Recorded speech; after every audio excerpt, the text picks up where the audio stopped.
I don't think they're ready for this. Yeah, no. This match is about to be something else. Look what I I'm about to got. run the hemlock. Hey, turn Okay, around. okay. Look at this. Man's got the okay off the rib. I just shot through the door and killed somebody. Questioning them has them telling you that everyone left a while back to the city, as you stumbling into the larder where half of the missing person's body is on the plate, being drained for meat processing. Confronting the old couple has them lamenting the fact that they're too weak and frail to actually fly the field. And Geralt gets the option to cut them down or make them Oh, I'm sorry. animal.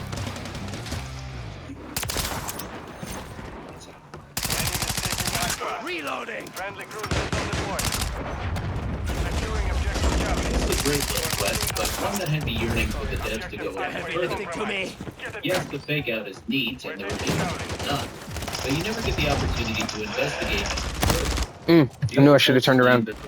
In a bit of rage, the halfling promises Geralt that he'll round up people to kill these cannibals if the Witcher will well, and he makes good on that promise soon after. Even though I would have enjoyed another layer to the side quest, I do have to say that it was a well-done inclusion to the DLC with the various outcomes that do derive from it. Oh my goodness.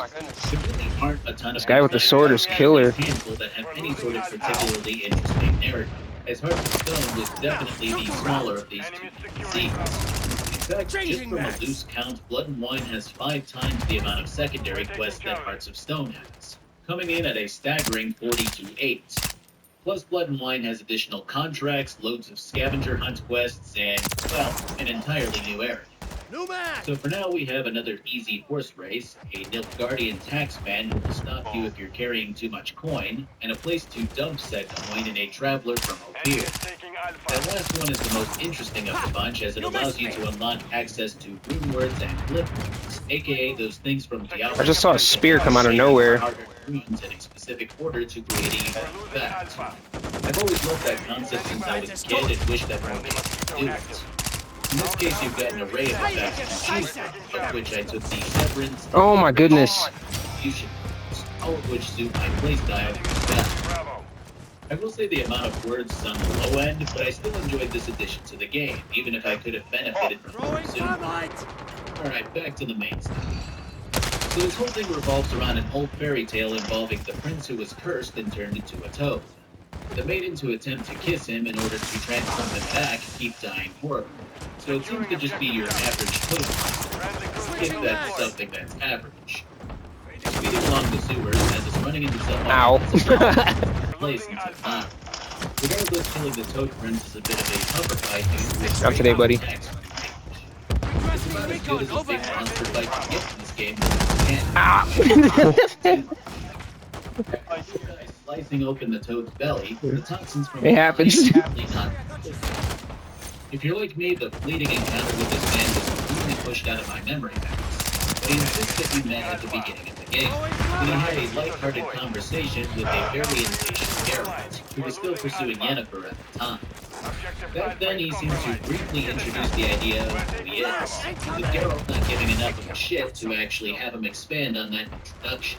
Yeah. Now the man appears once more, offering Geralt a way out I'm not in even so exchange bad. for favor, which he'll call upon later. It's a veritable curling of the monkey's paw, as Odin's way out involves him branding the side of the Witcher's face, disappearing from sight, and causing the ship to crash against an island. When Geralt wakes up to being dragged across the shore by his captors, he frees himself before fighting, resulting in a pretty damn fun set of theatrics. I had 46 Odin kills is right at now. the very least magically inclined, crafted, and bears a wonderful amount of intrigue for both him and the CC. Also, I'm not even you guys' logging anymore. Oh!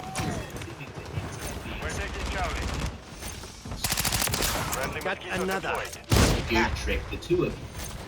For him, he was to grant Olgierd wish and collect a debt, which Olgierd refused to pay.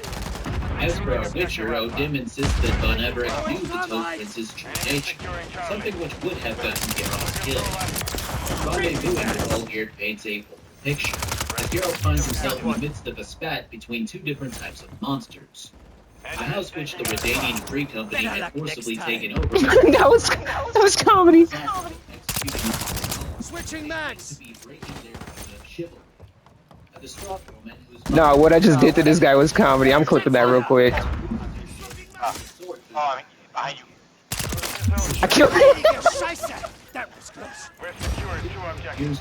We're losing ground. He ran right past me, bro. Securing objective Bravo. would be the one to fulfill the seemingly immortal Von Everett's wishes to place.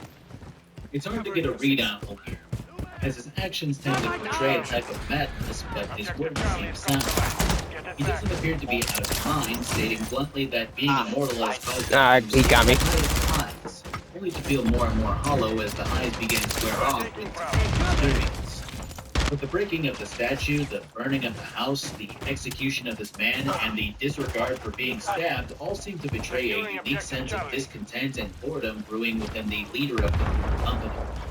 Of course, his requests seem just as unreasonable as he seems to be at times. With his first wish to have you seemingly... I'm not in your guys' lobby anymore. One that he's picked out already. Meanwhile, his second wish is for Are you you to show dragged his out? dead brother the time he said so. She decides to tag along to the crypt where the Von Everett brothers is housed, but decides to hang back when it comes around. Before you head inside, she invites you to a wedding and date. Got it. There's certainly leads to a romance scene, and I'll get to that. Yo, nah, I'm clipping that. That was amazing, dog.